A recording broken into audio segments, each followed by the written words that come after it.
Right, we're Sunday afternoon. I don't know, maybe 1:30, 2 o'clock. I thought I'd just pick up the camera because we've done a few plantings along this, what I call the shade border, which is now sort of just come into shade now. And I thought we'd just update you on what's been going on and what's happening. So first of all, I know I've done a video on this a little while ago, maybe a week or so ago.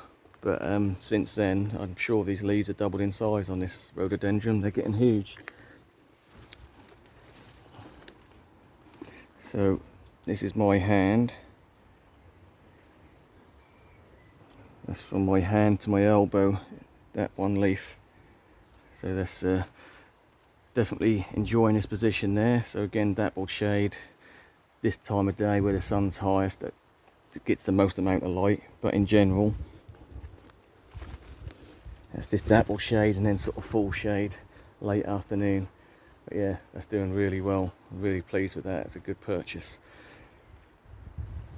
Right, so let's just have a look. I'm not saying I'm not overly happy with the garden this year, just due to the winter damage, slow start to the year. Everything's way behind, and even when the rest of the country was starting to get good temperatures, here in Suffolk we were overcast for 2 weeks and quite chilly. So we are really behind. But we'll have a quick sort of pan round and we'll go into what we've done. So this is, again, like I say, this is a shade border.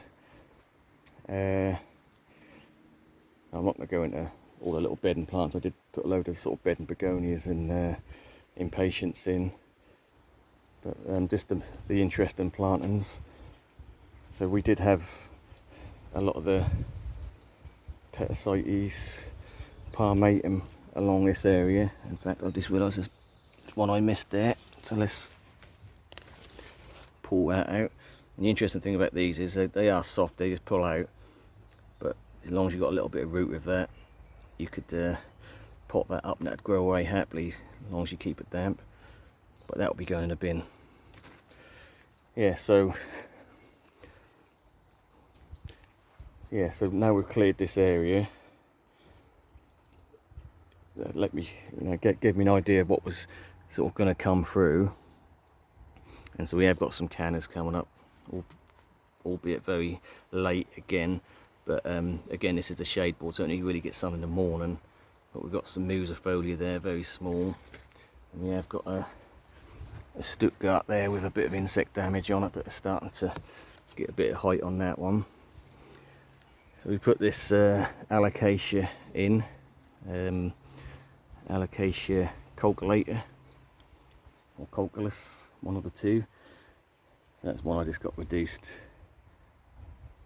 I did do a video on it a few weeks back, and just thought we'd chuck it in the ground for summer, see what it does. Never tried that particular Alocasia before, so yeah, so we've got that in there, and just in front of that we've got a very small Alocasia lutea, but that was in a small pot, and rather than just up pot it, I just thought I'd chuck it in the ground and we'll see what that does. So this is the one with the gold vein in the leaves. They do get huge, but not in the UK, I doubt. So we'll see. That's going to be a slow one, depending on the temperatures and what sort of rain we get. Right, so yeah, a couple of Alocasias there. Come on, I did move my giant bird of paradise, which is just in a pot. Put it against at the back of the border there, just because there was blank fence there, and the Tetrapanax, which was here last year, hasn't come back. One on the other side of the garden started sprouting some sort of low down on the trunk, but this particular one hasn't, so we'll leave it to the end of the year, or I might leave it till next year actually, and then if nothing happens we'll pull it out and try something else. Let me see, we've got a nice new flush on the mower's toes there.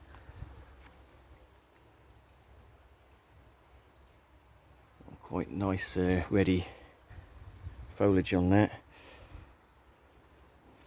We've got the Livingstone chinensis, which is in the ground.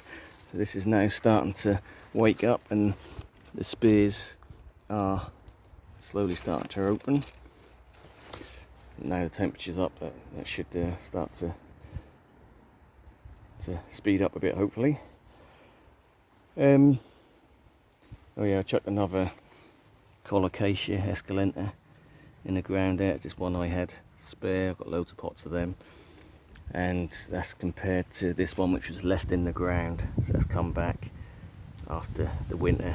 So even though I started one off early, you know, in another month I'd say that, you know, this has got two big leaves on it, and this one's left in the ground. It's just got the one leaf on it at the moment, but yeah, I'm sure within the next few weeks they'll catch up and be exactly the same.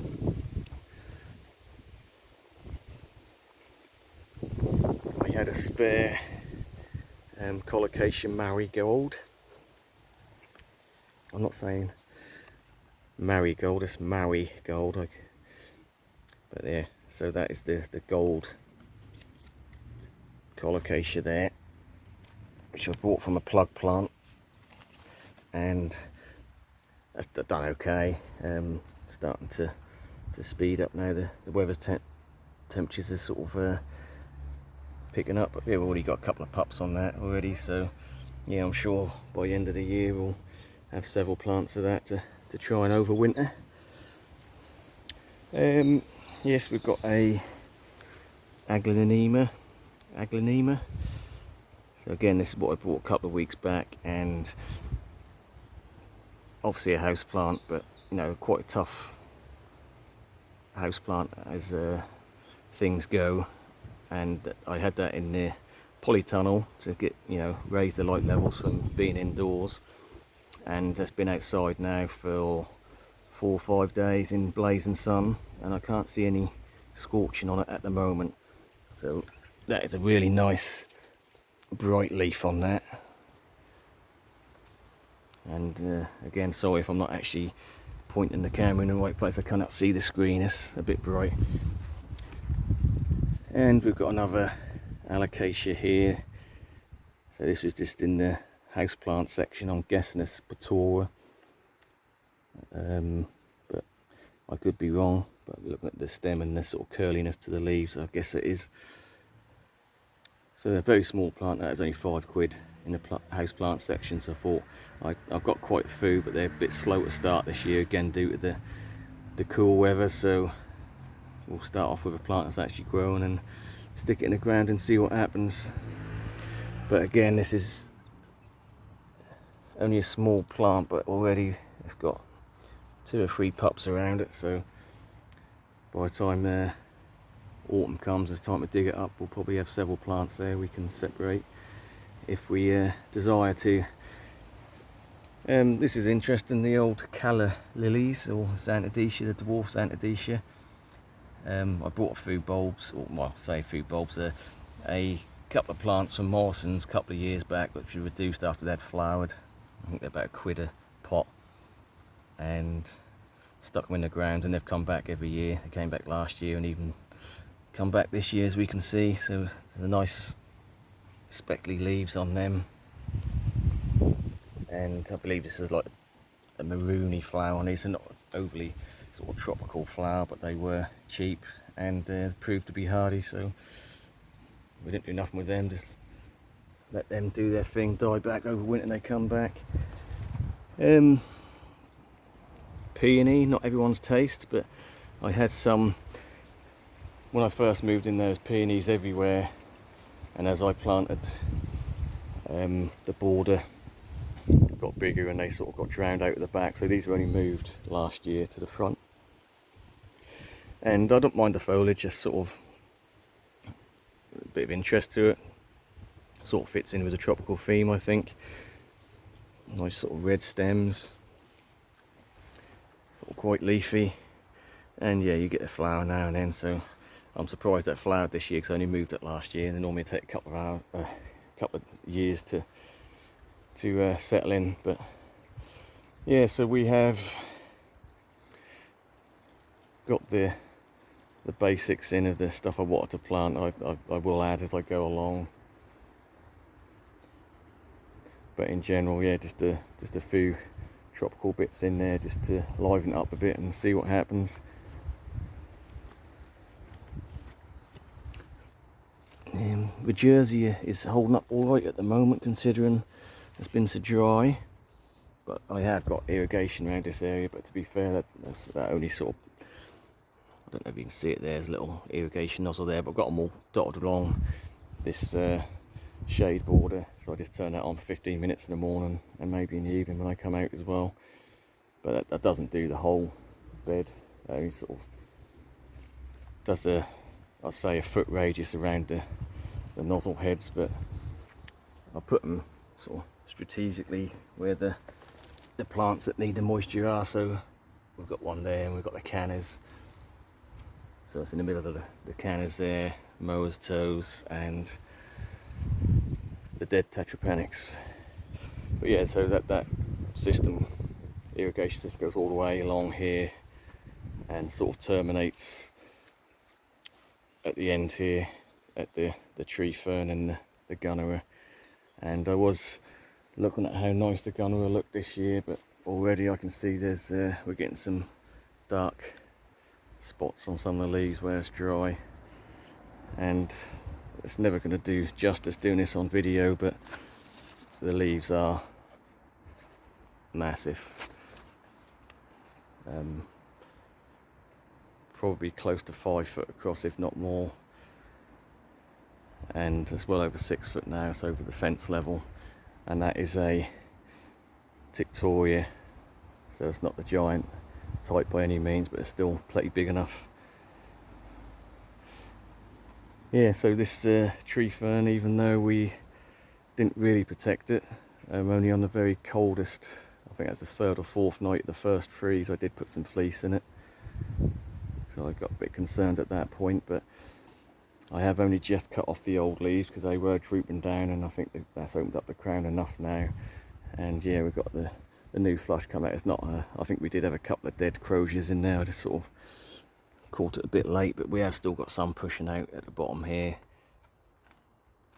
and any dead ones will soon get pushed out the way by the new growth coming through. I don't bother picking them out. They just let nature do its thing. Nature will take its course and that'll push them all out. Don't really need to pull them out or dig about in there.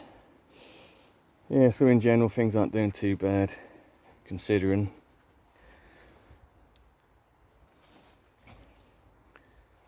Yeah, still quite a lot of nice leafy growth, considering we haven't had any rain for probably near 5 weeks now. And like I say, we are due for some today, or hopefully later on.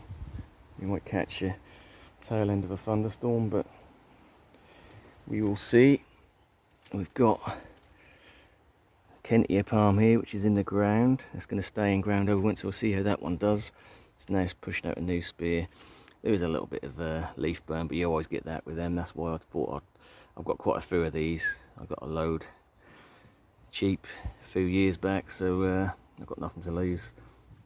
So yeah, we'll leave that one in the ground and see what happens.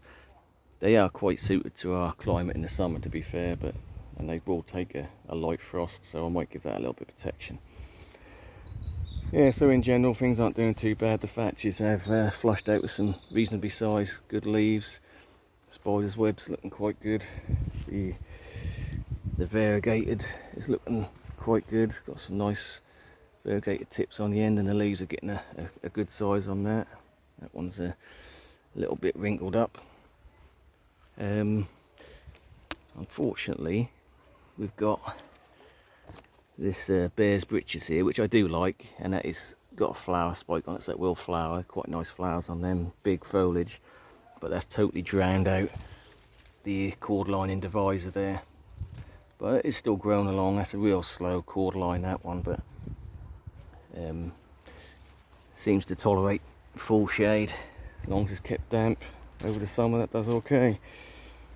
Right, so we'll leave it there. So we have got a few dots of colour about in the garden now, so just letting the bed do their thing and plump out and do some flowers, because I am well aware there's a lot of green here, a lot of foliage, but hopefully now with them pedicites out of the ground, that'll break it up a bit, because that's looking quite samey along this area.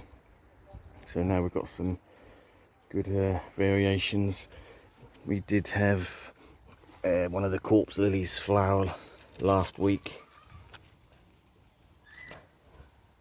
We are in the shadows here, in the shade, but yeah, so the leaves are now starting to come on that. And yeah, so the probably the biggest disappointment over the winter for this area, because I did have a nice Cordline Superstar there, really deep maroon foliage, wide, glossy, really tropical, and that really did sort of stand out in all the green there, and that's I don't think that's made it. We cut it back and I can't see any regrowth, but they're getting quite easy to get hold of now, so I will, next time I'm out, probably pick one up and plonk it in, because I ain't got time to wait for that for a year or two to come back, if it is going to come back. So I will, like I say, next time I'm out, I'll get one of them, stick it in the ground, and probably protect it over winter if it needs it, because yeah, we all know what the winter was like. Right, so that is the border again, not full by any means, but starting to take shape. And like I say, it's a lot of gaps there, but that's due to I let a lot of the natural plants, in the spring we get bluebells, forget-me-nots, and all the sort of spring flowers which come up naturally, so that's quite full at that point, and then suddenly you pull it all out when it sort of goes over and suddenly looks empty again. So, but then again, it gives me the opportunity to plant the true tropicals. So yeah, just the fun and games of letting them kick in and do their thing. Right, so we'll leave it there. Probably rambled on too long as it is. Thanks for watching.